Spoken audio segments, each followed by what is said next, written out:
साथियों, स्वागत है आपका BNK 24 यूट्यूब चैनल पर। बहुत साथियों, आज गिफ्ट निफ्टी बहुत बढ़िया खुला, 312 पॉइंट ऊपर खुला और कहीं ना कहीं ये जो डाउ जोन में फ्यूचर में रिकवरी दिख रही थी उसी का संकेत था। डाउ जोन नैस्डैक काफ़ी गिरा हुआ दिख रहा था, लेकिन आज बात कर लेते हैं FII के पिछले कल का जो आंकड़ा आया है। FII ने 4000 करोड़ की बिकवाली की है। उसके अगेंस्ट में अगर डोमेस्टिक इन्वेस्टरों की बात करें तो डोमेस्टिक इन्वेस्टरों ने 6000 करोड़ की खरीदारी की है। अगर रुपये की बात करें तो रुपये रिकवरी के साथ में खुला है, 86 रुपये 75 पैसे में खुला है।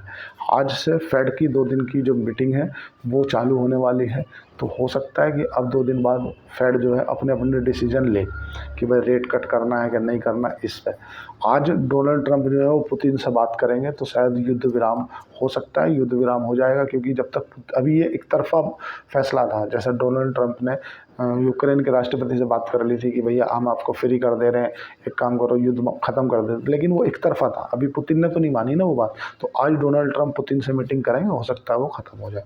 लेकिन एक बात है, जो टैरिफ वार चल रहा है उसको लेकर के यूरोपियन यूनियन और USA दोनों आमने सामने, उन दोनों में 36 का आंकड़ा चालू हो गया है। जो एक ही दांत की रोटी कटी खाते थे कभी यूरोपियन यूनियन और अमेरिका, आज उनमें 36 का आंकड़ा चल गया है। देखा जाएगा कि क्या आएगा, लेकिन कहीं ना कहीं भारत के जो राष्ट्रपति, भारत के पूर्व राष्ट्रपति रहे हैं, चलो उनका मुद्दा अलग से बता दूंगा, अलग से वीडियो बना दूंगा वो जो कमेंट आई है। बट थोड़ा सा बात कर ले, आज भारत के जो प्रधानमंत्री हैं उनका एक बयान आया है। वो बयान में भारत ने बोला है कि हम जो अमेरिका के साथ में जो फिजिकल डेफिसिट में रहते हैं, अमेरिका का भारत से क्या टर्नओवर है। अमेरिका चाहता है कि भारत अगर हमसे 100 करोड़ बैरल का माल खरीदता है, हमें वो 120 करोड़ का बेचता है, तो वो जो 20 करोड़ का डिफरेंस है ना, उस डिफरेंस को ख़त्म कर दो, ठीक है। और जो टैरिफ लगा रखा है, जो ज़्यादा हम पे टैरिफ लगा दो, टैरिफ कम कर दो, ये अमेरिका का कहना है। लेकिन भारत ने अभी बोला है कि जो हम दूसरे देशों से इंपोर्ट करते हैं वो हम चीज़ें अमेरिका से इंपोर्ट करेंगे। अमेरिका से इंपोर्ट करेंगे तो उससे फ़ायदा ये होगा कि जो हमारा फिजिकल डेफिसिट होता है ना एक दूसरे का, वो बराबर में हो जाएगा, जो कि अमेरिका की आंख में करकता है। अमेरिका की आंख में यही तो करकता है कि यार हमारा फिजिकल डेफिसिट ज़्यादा हो जाता है, आप हमें 100 रुपये का माल बेचते हो, हमसे आप 80 का खरीदते हो, तो 20 रुपये का डेफिसिट हो जाता है, तो वो कहीं ना कहीं हो जाएगा। जापान के जो बाज़ार हैं वो आज संभल के बंद हुए हैं। आज थोड़ा सा अगर देखे जाए, कच्चा तेल अभी क्रूड ऑयल बैरल में नापा जाता है, क्रूड ऑयल $71 प्रति बैरल बना हुआ है, इसलिए कोई दिक्कत वाली बात है नहीं। अब बात कर लेते हैं इंडसन बैंक की। इंडसन बैंक को RBI ने क्लीन चिट दे दी है। इंडसन बैंक को RBI ने बोल दिया कि डिपॉजिटरों को डरने की ज़रूरत नहीं है। ऐसा कभी भी RBI ने नहीं हुआ पिछले 25 सालों में। किसी भी जो भी निवेशक है जो शेयर मार्केट में लगाता है कि उसको सही चीज़ में, कि उसकी एक रिपोर्ट के कारण जैसे 36% ये स्टॉक टूट गया था। पिछले अगर 1 महीने की बात करें तो 40% स्टॉक टूट चुका था, तो किसी निवेशक का RBI ने नुकसान नहीं होने दिया। यस बैंक जैसे को भी, अगर कि आपने यस बैंक में पैसा डाल रखा था, वो लोग लेकर भाग गए पैसे, फिर उसके बाद भी RBI ने बोला कि आप चिंता नहीं करो, हम एक दूसरे में मर्ज करके बैंक को चालू रखेंगे। आज यस बैंक को सुचारू रूप से चला ही रहा ना RBI, क्योंकि बैंकों का बैंक RBI को इसीलिए कहा जाता है, वो सभी बैंकों का कंट्रोल रखता है।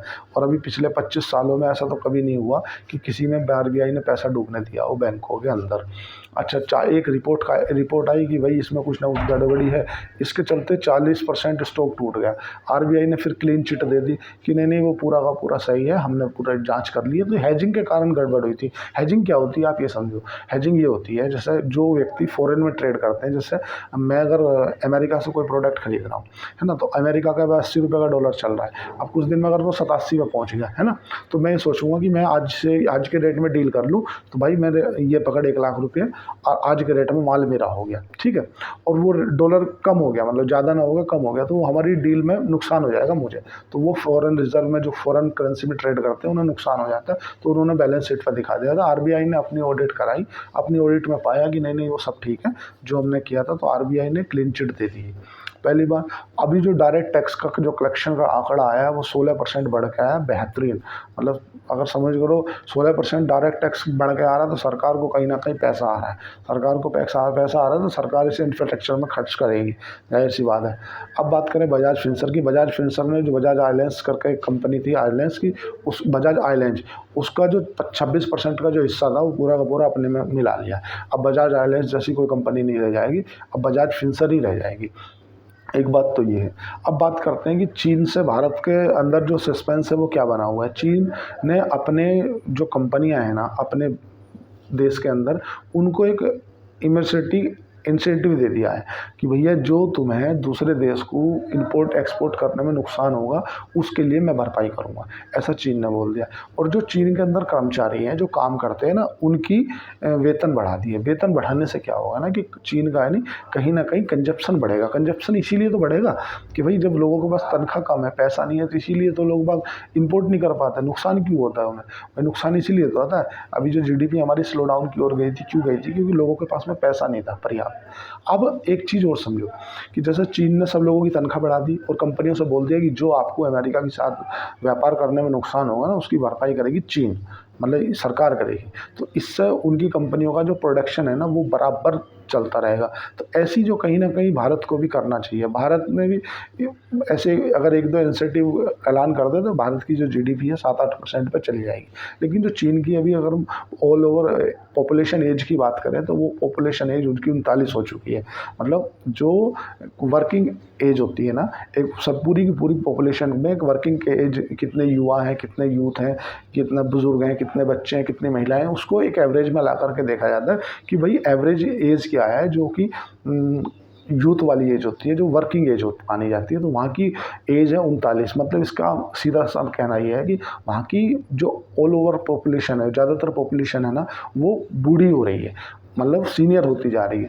भारत की जो एवरेज एज है वो अभी भी 31 है, मतलब कम है। वहाँ की जल्दी बूढ़ी हो रही है, तो वहाँ कंजप्शन को बढ़ावा देंगे।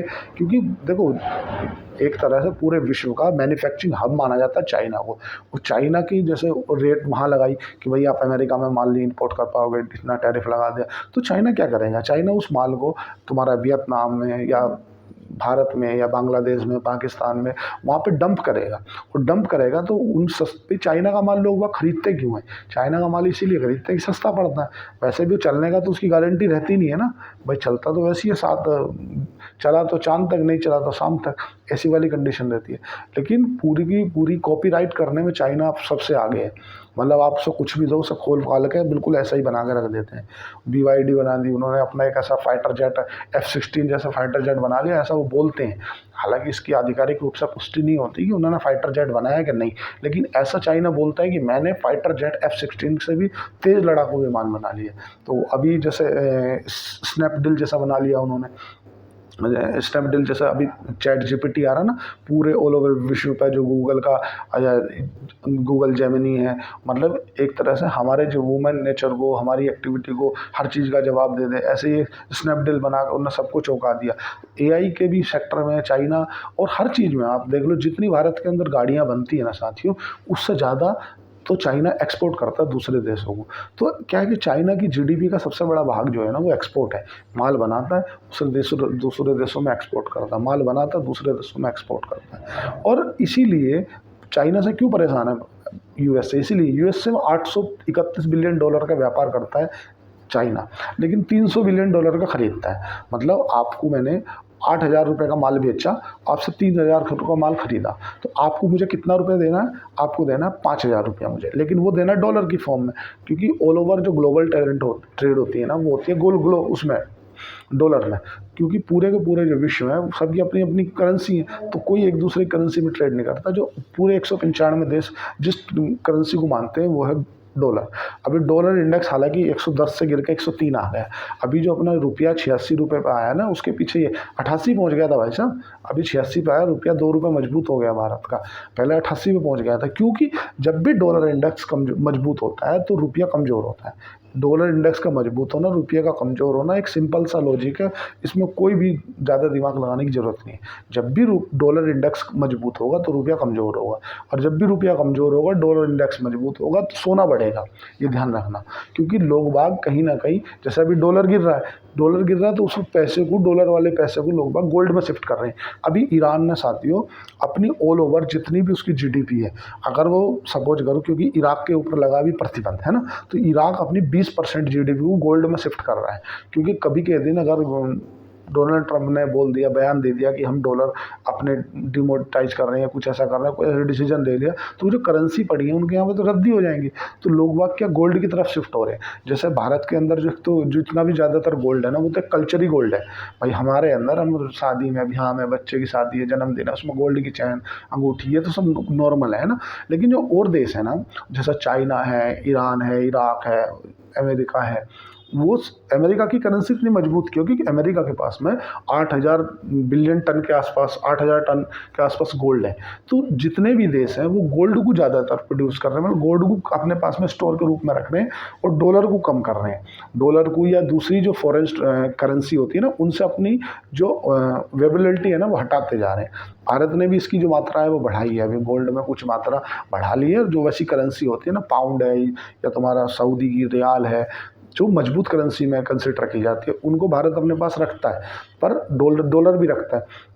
अब धीरे धीरे अभी भारत के जो 7% के आसपास पूरे ऑल ओवर जो फॉरेन रिजर्व था ना, भारत का जो फॉरेन रिजर्व था, उसका 7% भारत के पास में गोल्ड था, लेकिन उसको बढ़ा के अब 12% कर लिया। आपने देखा कि गोल्ड के इतने दाम क्यों बढ़ गए? गोल्ड का दाम बढ़ने के पीछे 2-3 वजह हैं साथियों।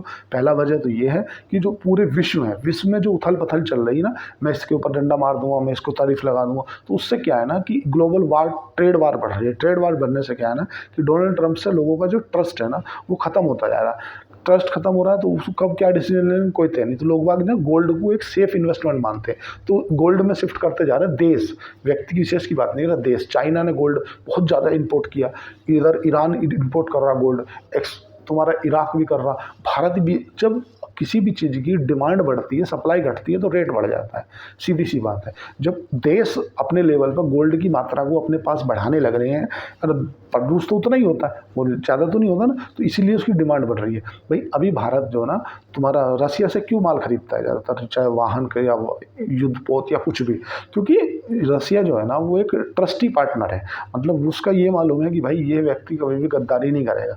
लेकिन डोनाल्ड ट्रंप आज कुछ कह रहे, कल कुछ कह रहे। एक्चुअल में क्या है ना साथियों कि डोनाल्ड ट्रंप को कुछ ऐसा लगता है अपने अंदर कि मुझे कुछ ऐसा पता चल गया जो अब से पहले जितने भी राष्ट्रपति आए ना उन्हें पता नहीं था। मतलब उसको जो टैरिफ वाली सिस्टम है, उन्हें लगा कि मैं इस पर टैरिफ लगा के इतने रुपए कमा सकता हूँ। उन्हें अपने अंदर ऐसा फील होता है कि यार मुझे ऐसा कुछ पता चल गया है जो अब से पहले जितने राष्ट्रपति आए उन्हें नहीं पता था। ऐसा नहीं है, जो और राष्ट्रपति थे वो सबको साथ लेकर चलते थे, वो सबकी पूरे ऑल ओवर विश्व को एक मान के चलते थे कि यार हम पूरे देश, अगर 195 देश हैं, सब देशों में हमारी तुति बोलती है। पूरे WHO जो वर्ल्ड हेल्थ ऑर्गेनाइजेशन है उसमें 37% हिस्सा हमारा है, जो वर्ल्ड बैंक है उसमें हमारा हिस्सा है, IMF है, इंटरनेशनल मॉनेटरी फंड है, उसमें हमारा हिस्सा है। तो हम सबको साथ लेकर चलते हैं। लेकिन ये अब क्या कंपनी मान कर चल रहे हैं, USA को। अमेरिका एक कंपनी है, उस कंपनी का मैं CEO हूँ और मुझे मतलब जो कंपनी को घाटा हो रहा है ना, इस घाटे का कवर करना है लोगों से टैक्स लेकर, कि कोई हमें जो माल बेच रहा है उस पर टैरिफ दो। कोई मेरे अमेरिका में आना चाह रहा, पहले 6 करोड़ रुपये अगर आप अमेरिका में इन्वेस्ट कर देते थे तो आपको अमेरिका का गोल्डन वीज़ा मिल जाता था। लेकिन अब अमेरिका ने उसको भी बढ़ा करके 37 करोड़ रुपये कर दिया। ये सब चीज़ें क्या है? ये सब चीज़ें क्या है कि अमेरिका को कर्ज भी बहुत है, ऐसा नहीं कर्ज है। चाइना जो है ना, चाइना का तो अमेरिका का, दोनों का एक दूसरे से क्यों रहता तनातनी? भाई ये इसलिए रहती कि चाइना का लोगों के पास में जो गोल्ड है ना वो दूसरों को कर्ज देता है और उनको फिर अपने कर्ज के जाल में फंसा देता है, फिर उनका जो प्रॉपर्टी है उसको अपने टेक ओवर कर लेता है। हम्बल टोटल बंदरगाह जो तुम्हारा श्रीलंका का है, वो 99 साल की लीज के लिए चाइना पर चला गया। आज जो इनिशिएटिव बेल्ट और के जरिए जो पाकिस्तान को चाइना ने कर्ज दे रखा है $60 बिलियन के आसपास, वो पूरा का पूरा ख़त्म हो जाएगा। कुछ दिन बाद पाकिस्तान को भी अपना हैंडओवर देना पड़ेगा। आज बलूचिस्तान वालों का जो विवाद है वो किस लिए है? वो इसीलिए तो कि बलूचिस्तान जो हिस्सा है ना वो नेचुरल रिसोर्सेज से भरा हुआ है, लेकिन उस पर जो कब्जा है वो चाइना का है। दे किसी ने रखा? पाकिस्तान ने। वहाँ का डेवलपमेंट खुद का है नहीं, वहाँ से रिसोर्सेज निकाल कर चाइना के पास भेज दे रहा है मेरे तुम्हारा पाकिस्तान। तो साथियों जियो पॉलिटिक्स में बहुत कुछ घट रहा है। आज के लिए इतना ही। चैनल को लाइक करें, सब्सक्राइब करें, कमेंट करें। धन्यवाद, थैंक यू।